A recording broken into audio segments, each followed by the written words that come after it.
Okay.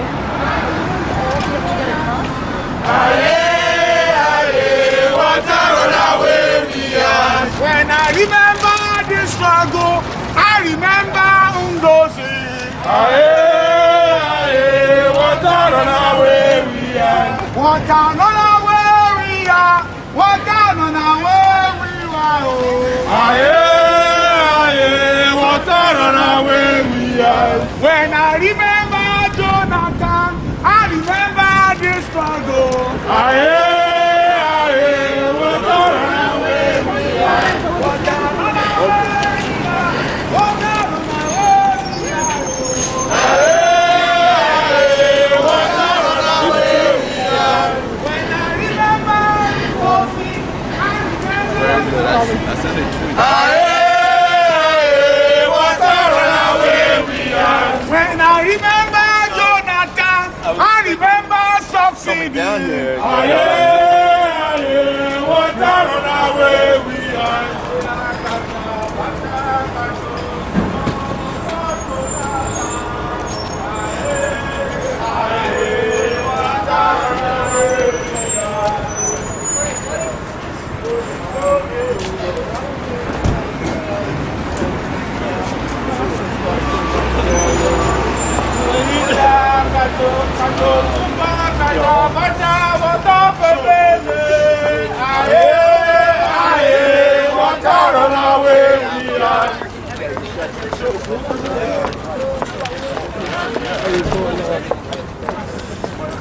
We are unstoppable. Another world is possible.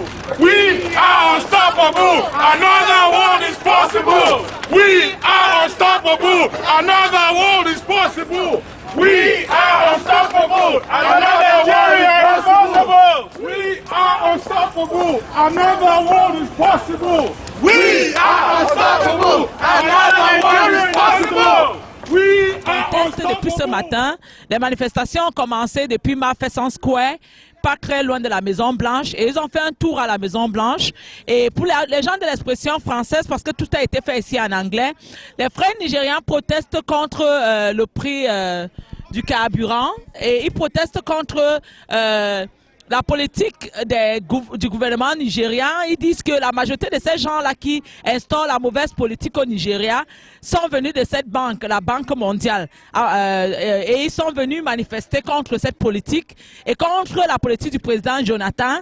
Lui, Jonathan, qui dit que les Américains pensent qu'ils sont en train de rendre un service au gouvernement nigérian dans les affaires d'huile et de carburant. Et selon eux, le Nigeria a tout à perdre parce qu'ils disent que la communauté internationale, plus précisément les États-Unis d'Amérique, viennent exploiter l'huile au Nigeria, viennent exploiter les subsistances au Nigeria et les Nigérians n'ont rien en retour. Ils disent que quand on compare la ville de New York seulement, le nombre de bus qu'il y a à New York ne permet même pas à deux, s'il faut les diviser par État au Nigeria, ça veut dire que chaque État au Nigeria n'aura que 2 bus. Et que pour eux, ces 2 bus ne peuvent même pas aider les étudiants qui vont à l'école à utiliser le transport public.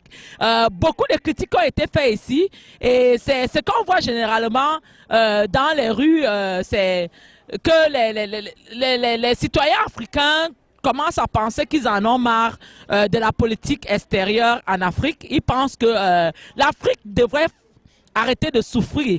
Et ils disent que la politique que les étrangers viennent instaurer en Afrique, c'est juste pour leur profit et leur bénéfice.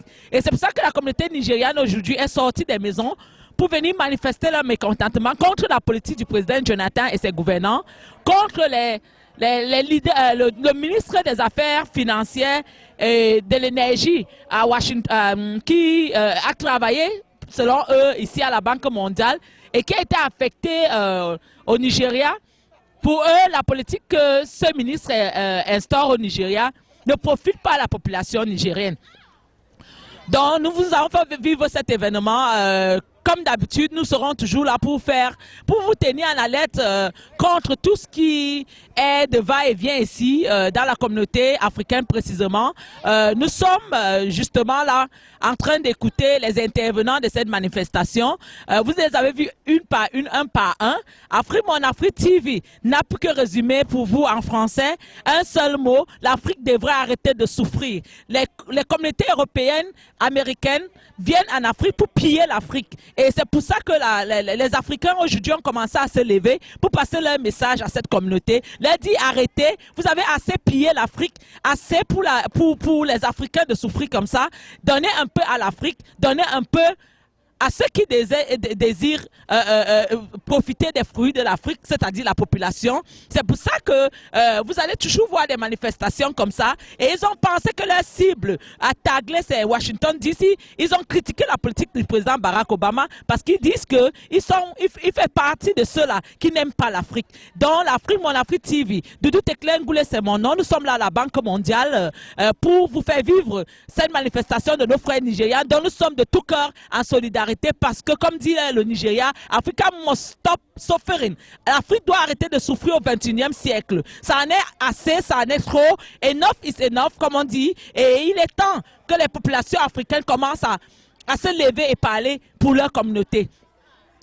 Nous n'allons pas arrêter de vous faire vivre ces événements. Elles sont à venir et continuent à arriver. Mais déjà, nous disons bravo pour ces Africains qui ont commencé à être courageux, à se lever et à dire haut et fort ce qu'ils pensent de la politique en Afrique, ce qu'ils pensent de la politique de ces gouvernants et de ces gouverneurs en Afrique qui n'ont pas pitié de la population, qui sont là juste pour piller nos pays et pour venir s'enrichir dans les pays extérieurs. L'étudiant tout à l'heure qui a intervenu a parlé de ceux-là qui pillent l'Afrique pour aller construire des gratte-ciels. Pour venir construire, pour venir rouler dans les grosses limousines dans les pays étrangers. Ils disent que assez, c'est assez. Donc c'est le message aujourd'hui qui est donné ici et nous allons continuer parce que la manifestation demain continue devant une autre grande organisation américaine qui est représentée ici à Washington pour le FMI, merci madame, le FMI pour vous faire suivre la deuxième partie de cette manifestation. Doudou Tekle Ngoulé, c'est mon nom. Afrique Mon Afrique TV, nous resterons connectés toujours. Votre servante auditrice, je serai toujours là pour vous rendre ce service. L'Afrique devra arrêter de souffrir. C'est le message du 21e siècle. Et ensemble, tous nous pouvons. Listening to several policies coming from this building. And sincerely speaking, I wouldn't have been here if Jonathan happened to be somebody who is trustworthy. I came here specifically for a visit and my first time of being here. I would have waited if I had known that by January 1st we are going to have a New Year gift in terms of subsidy removal. But they told us while we were in Lagos that the subsidy removal will come on 1st of April. And some of us were waiting that by the time we are back, we will show them that we can take it no more. But you ask the question. The question is this: who are those that continue to exploit us? Who are those that continue to siphon our money? They are the one. They are the one that take money from Nigeria and will continue to build houses that they will not live inside in South Africa. They are the one. They are the one that will take money from Nigeria and continue to build houses in Vienna. They are the one. They are the one that will take money from Nigeria and make sure that ASU are not being paid. They make sure that the educational system out there gets ruined. And they send their work down to various places all over the world. These are the shameless people that lead Nigeria. And they all come from here. You can understand when someone is as unpatriotic as telling his own nation that she has to be paid in foreign currencies, that she cannot be paid in Naira. Can you imagine? While I came here, something surprising to me. You can have opportunity of exchanging euro in US. You cannot exchange Naira in US. And yet, she's one of the directors here. If she has failed to that extent, what she's bringing to Nigeria is nothing but failure. But I'm charging everyone here. We have that responsibility to curb it. Because Nigerian people have been pushed to the very last limit. There's nothing they can do anymore other than to fight. But the message is this: wherever we are, we must tell people that as Nigerians, the fight that is ongoing now, if you have brothers at home, if you have sisters at home, we must be ready to give maximum support. Because I believe this time around, we are not just going to ask for subsidy not to be removed. We are going to ask for all these leaders to go away. It's not just Ebele, it's not just Jonathan. Exactly. You're right. We shall be stopping godfatherism this time around. We don't want contract workers anymore from World Bank. Wherever they've been to, they have been able to spoil their nation. Nigeria is not going to be one of them. We know their targets, that they want to plunge that country into a civil war. But we are saying no to civil war. No. We are saying no to ethnicity. No. We are saying no to corruption. No. What we are going to actualize this time around is a true people's revolution. Yes. And we are going to have for the very first time a Nigeria where each and every one of us, we have freedom of right to speak. Yes. We have freedom of expression. Yes. People protested this morning or yesterday in Nigeria, and what they did was to open gunshots at them and to keep on firing them. Yes. Jonathan must account for this. Yes. For every single soul of Nigerians that have died, we are going to take it up to ensure that at least they pay for it. Yes. Nigerian people, together we shall fight, together we shall win. Yes. Dare to fight, dare to win. And Luther continua. Why are you protesting here? The reason why I'm protesting here is because President Goodluck Jonathan recently instituted a fuel subsidy, removed a fuel subsidy that is bringing on harsh times for Nigerians. At this point in time, Nigerians can't afford the new fuel subsidy, which economically it's supposed to be a good thing, but we don't trust our government. The removal of fuel subsidy is going to bring $8 billion to the Nigerian economy. That's great, but the people that run the country for the past 20 years have been using the funds, taking them, building mansions overseas, sending money to overseas bank accounts. Our refineries are old. There's bad roads. People use generators. We're the fifth, probably like the largest producer of oil in Africa. And I think we're the fifth largest exporter to the United States of America. And people are using generators for common electricity. So take away, remove the fuel subsidy. That means price of gas goes up, the price of food goes up, the price of water goes up. Then you still need the same fuel or kerosene to run your generators. And now at this point in time, there's a scourge in Nigeria. They're called Boko Haram. They have been terrorizing Christians in the north. They have been killing people left and right. We reached out to Goodluck Jonathan, let him know our people are being slaughtered. Women and children going to church on Christmas Day and the church gets blown up. So he called a state of emergency, I believe December 31st or the 3rd, I'm not sure of the day. The very next day, January the 1st, 2012, fuel subsidy. It's like, are you trying to kill us? I mean, the 1%, they're like, okay, that's fine. You guys making your money, but I mean, do something. The roads are bad. People are suffering. People are struggling.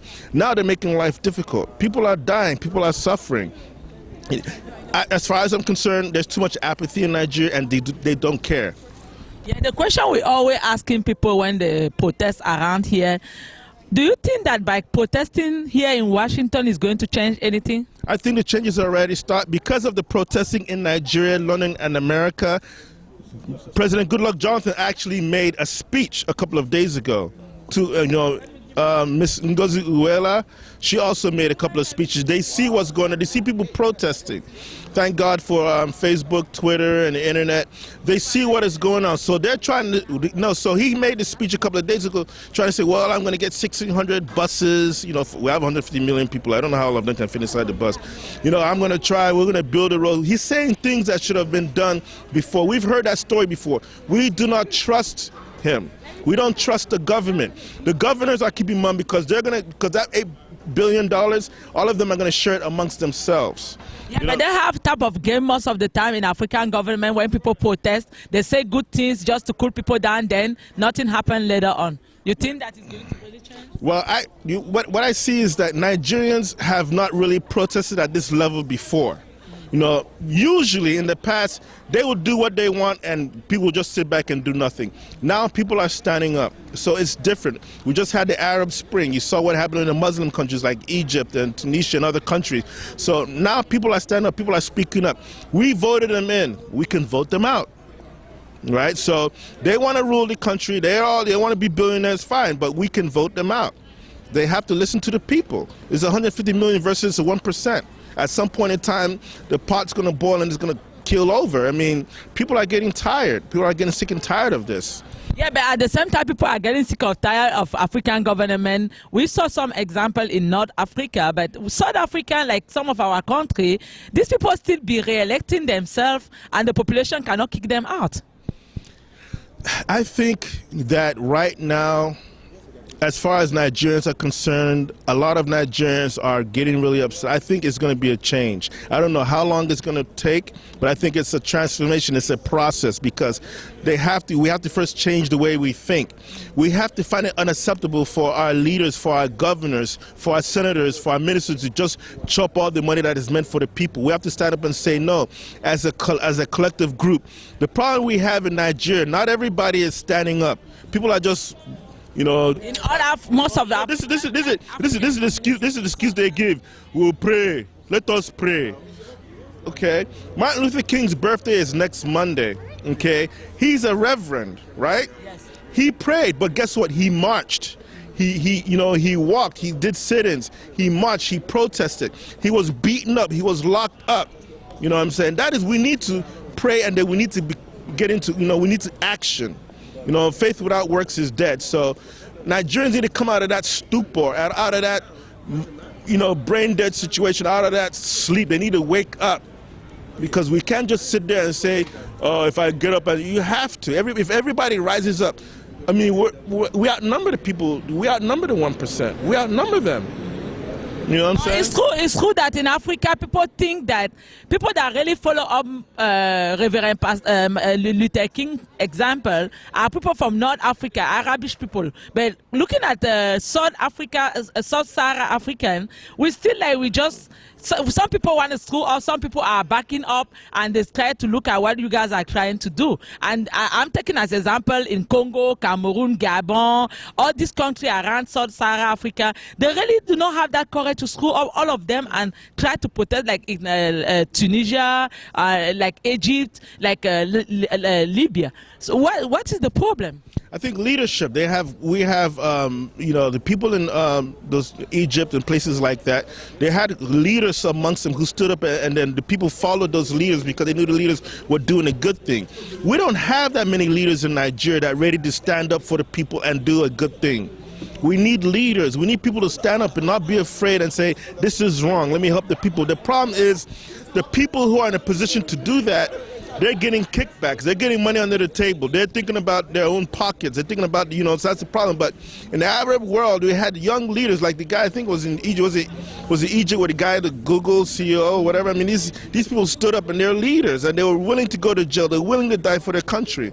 Until we all get that fella mindset, until we get that mindset, enough is enough. Nigeria is doomed right now. Like this morning, I looked on the internet. Someone else was killed because of protest, laying out in the street, blood all over the place, naked. We need to get that fella mindset. Everybody say, I like fella. We need to get that mindset. You know what I'm saying? We need to free it because it's all up here. You know what I'm saying? So I think the issue is we don't have enough leaders amongst us that are ready to come out and step up and say, look, this is wrong. We don't have enough governors or tribal leaders or senators or even people in the church. The people in the church are more concerned about you putting money in the basket than, they say, oh yeah, praise the Lord, I'm going to get that demon out of you. You have preachers in Nigeria slapping the congregation, say, yeah, let me slap that witch out of you. Oh yeah, go and slap Boko Haram now. Let's go and slap Boko Haram. Thank you very much, my brother. I think that we all together, like somebody say, Africa must stop suffering. And I will hope that this 21st century will bring some change in Africa. So we're backing you guys up and know that we guys are together. Shout out to Africa Mon Afrique TV. I'm Harry Baba Nwanzo right here with... That's right. And thank you so much. My name is Rotimi Yoshunson. I was a candidate in the last election for the Federal House of Representatives for Lagos Surulere Constituency 2. I am glad to join my people here to fight for the 99% of our people in Nigeria that have been sidelined, that have been left behind. The removal of the fuel subsidy is rubbish. The people will not take it, and like I've been saying before, it is not all about fuel subsidy removal. This is the beginning of a revolution where we have to clean the house in Nigeria and begin to give hope to the generation that follow us. I urge everyone to come out on Friday to the IMF protests that have been planned. I'm so glad to be here today. As a matter of fact, I'll have to rush back now to Nigeria because I have a court. I'm still fighting for my House of Rep seat at the Federal High Court. January 20, I will be there. But we will always be behind the people, walk beside the people, and hold hands together with the people. Africa, as you guys saw it here, it's all done. We are here in Washington, D.C., in World Bank, where our brothers from Nigeria and all other countries, because some of African countries come out to support them, and some American was there too to support them. They come to manifest about the fuel. Nigeria people think that it should be unfair from Nigeria community to suffer after all the money collected by the government to sell the gas out. They say the price of the gas grow too much, and it raised the cost of Nigeria life there. So everything was in English, so we don't need to repeat, we don't need to explain. We thought that you guys understood everything.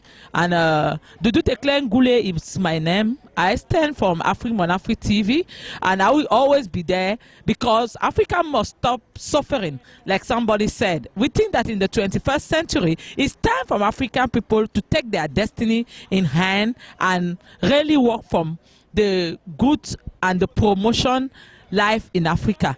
We are tired to see that all over African countries, most of them, we have riches, we have wealth, but this wealth do not benefit to the population. Every time in Africa, we see the same scenario, the same things going around. Government that receiving a lot of money, but that money go to the personal people that enjoying the money, and then they don't do anything for the population. We saw it all over in Africa, and we thought that we think that this 21st century going and change things in Africa. Afri TV is Dudu Teklen. We are here in the World Bank. We're gonna follow up on Friday with the FMII where they're gonna manifest too. Thank you very much, and once again, still connect on Afri TV. We will always be there to serve you. We are against the removal of oil subsidy at this time, and as a government of the people, you don't just wake up one day and take off the subsidy.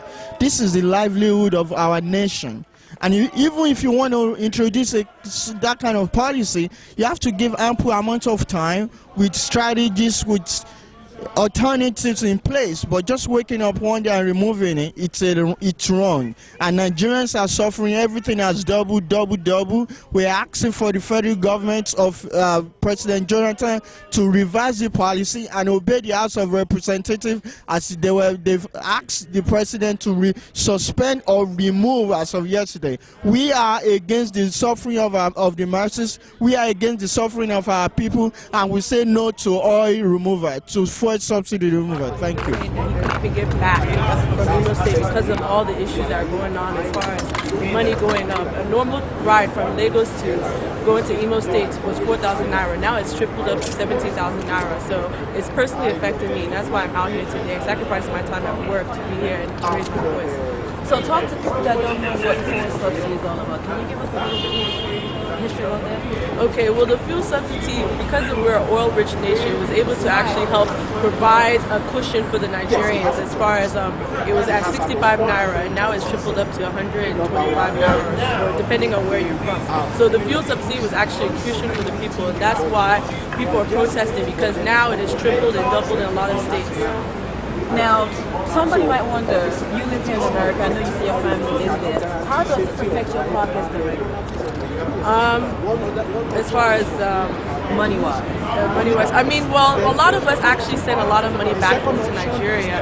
So now the exchange rate has actually changed. I know over the summer it was around 150 naira. It's actually now 160 naira. So it definitely has changed. And someone who's actually giving money, it actually costs us now more to actually give money. So it's definitely affected us back here when it is back home. Is there anything else you'd like to add? And before you do that, just look at me, okay? Okay. Is it, look this way, look at me. Is there anything else you'd like to add? I would just like to add for all the youth people that might feel like they're far removed to please educate yourself, understand the reasons for why we're out here for the fuel subsidy. I mean, we're not saying you have to be for us or against us, but please educate yourself because Nigerians are suffering. People have died this morning, people have continued dying throughout the week, and we're out here because things must change. There must be a peaceful transition so that people who live on less than $2 a day actually can be able to live a sustainable life. Victoria Tairu. Today I'm supporting the whole movement of the decrease of Nigerian oil prices. The government, which is such a rich government and keeps getting richer, they allow the people to keep getting poor, and this is just another one of their tricks to continue to pocket billions and billions of dollars into their personal accounts out of the country's money. And this has gone on long enough. People are dying, people are hungry, people are starving, people don't have work, they're just walking around, and that's why there's so much robbery and corruption in the 99% of the people who don't have this, who don't have the resources to have a better life. So all of this is trickling down from the government, and this one incident is really the straw that broke the camel's back. The Nigerian people all across the world are tired of seeing their people in Nigeria being affected by nonsense decisions like this, and that's why I'm here today. Anything that I can do towards towards Nigeria, promoting a better welfare for all of the people and that's what I'm going to do. That's my purpose. The World Bank in Nigeria.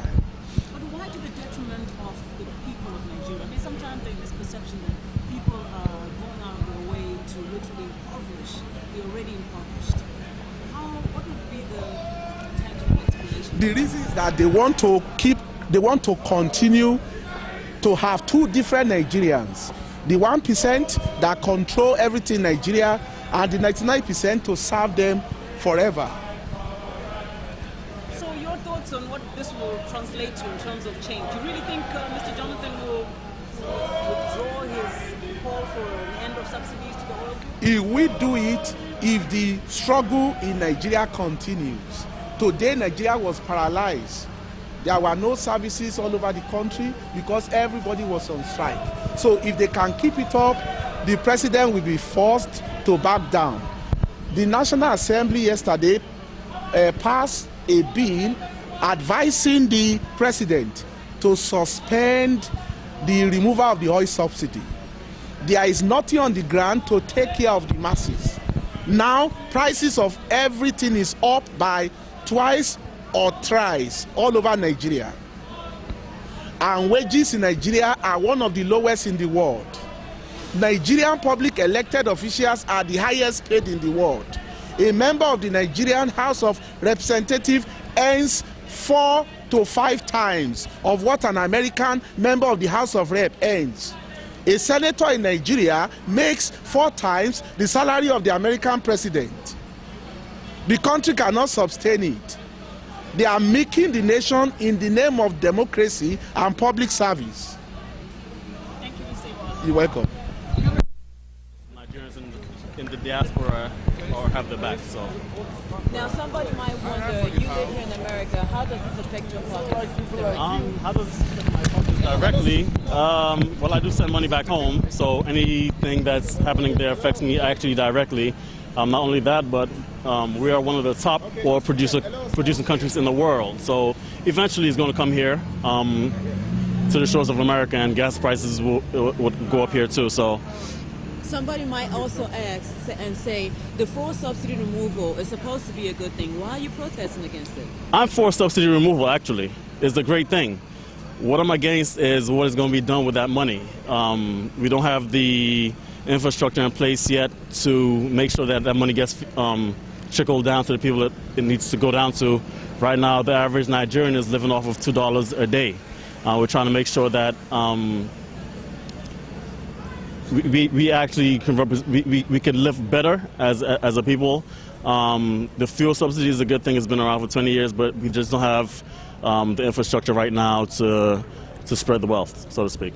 But the Nigerian government is saying, give us some time. We're going to make things right. The Nigerian government has had 51 years. They've had enough time. At this point, it's time for things to change overnight. You know, if they could change that fuel subsidy, if they could take it out overnight, they could make other changes overnight. We're concerned with health care right now. We're concerned with education right now. Just the basic necessities. We live right next to the ocean, yet we don't have clean water. You know, no electricity still in 2012. You know, so these are concerns that should be brought to the forefront. Again, I'm for the subsidy removal. However, we don't have an infrastructure in place to make sure that that money will be spent intelligently. Is there anything else you'd like to add about today's protest? Yeah, I heard that the House of Representatives are actually reconsidering. So something is happening. I'm really proud of that. And we're having another one, I believe, on Friday. So hopefully we won't need it. But in the case we do, I'd like everybody to come out and support. Numbers do count. The World Bank, they're watching, they're listening. IMF is watching, they're listening. And the government in Nigeria is watching and listening. So let's make sure that this thing doesn't get shoved under the rug like so many other things have. Well, as you know, I did my conversion. So initially, 65 naira is how much is still a liter. And if you convert a liter to gallon, that's 4 liters in a gallon. In America, a gallon is $3.39. Now in Nigeria, a gallon is $4.25. I think that's ridiculous. I think that's absurd. We have leaders that are very corrupt, and I think it's high time we'll change that and really make a change. If Nigeria, the 5th largest country that produces crude oil, can sell a gallon of oil for $4.25, then that's a big problem. And that's why I stand here today as a medical student to let my voice be heard that it is wrong. We need the subsidy to be removed. And if the subsidy is removed, there got to be a deregulation in a different way where they can find a means and where poor Nigerians can find it affordable. $4.25 is a no in Nigeria. I'm here in solidarity with the Nigerian strikers who are protesting the outrageous price hike in oil prices that is making their lives very difficult. They are going without electricity, they are going without food because of this heartless support given to them, given to the government by the World Bank and IMF. I am here to protest what they're doing to the people of Nigeria, and I'm here in solidarity with the strikers. Are you protesting as personnel or are you representing an organization? I'm here as a person, not as an organization. American? American, yes. When I remember